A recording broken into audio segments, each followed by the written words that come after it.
asalaamaaleykum mbokk yi bàyyi xel chaîne YouTube bi di yaatal xeltu yin maa ngi leen di nuyu di leen ziar di leen bëgg di am mbégte di fas yéene àndatee yéen ki seen programme bi ñu tuddee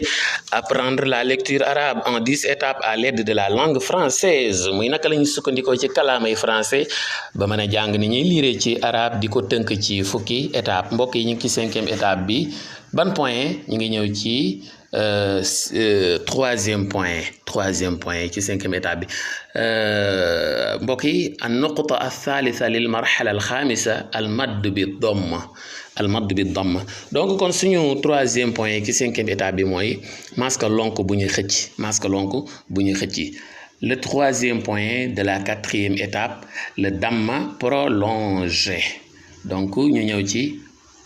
damma prolongé nag mooy lan mooy bu c'est-à-dire bu plus waaw bu ñu yokk ci waaw bi moo koy xëcc donc ñu ñëw ci an nazariya muy théorie bi muy lire mooy lettres yi boog dama mën a juum nag wax naa leen ko lire lettres yi araf yi nga xam ne dafa am masque lonk bu ñu xëcc soog a ñëw nag ci baat yi muy mooy donc u bu tu su ñu dem ju xu xu du zu ru zu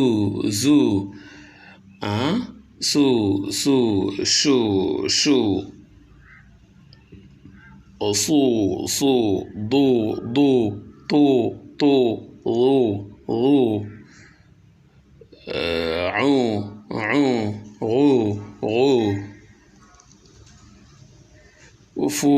fu ku lu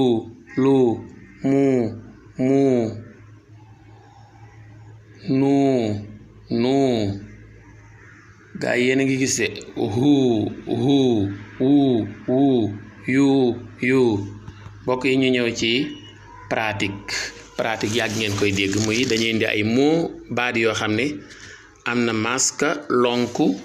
bu ñu xëcc muy baat yoo xam ne ay mots yoo xam ne des mots qui contiennent le damma prolongé des mots qui contiennent le damma prolongé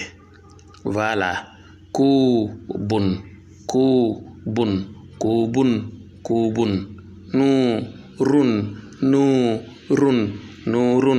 nurun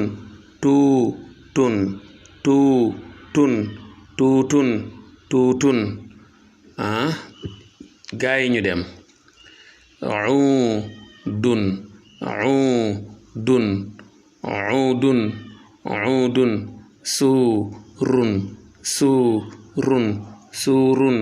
surun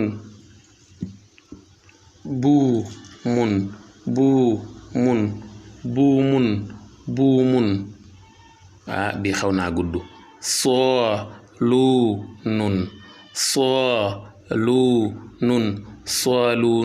soolunun parce que nag partie bu ñu toll bu ñu pratiquer yeneen partie yi ñu jotoon a weesu léeg-léeg mën na cee feeñ kon fii da ngay gis ne masque yet ci kaw bu ñu xëcc moo fi feeñ muy fataha prolongé soolunun ci soo bi dudun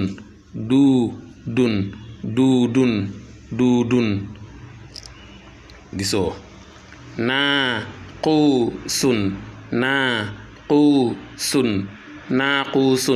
naaquusun même ci naa bi masque ci kaw bu ñu xëcc feeñ na fi muy fatha prolongé mbokk yi kon pare nañ ci théorie ak pratique ci damma prolongé muy masque lonk bu ñu xëcc ñu ngi leen di ñaanal jàmm di ko sàkku si yéen wasalaam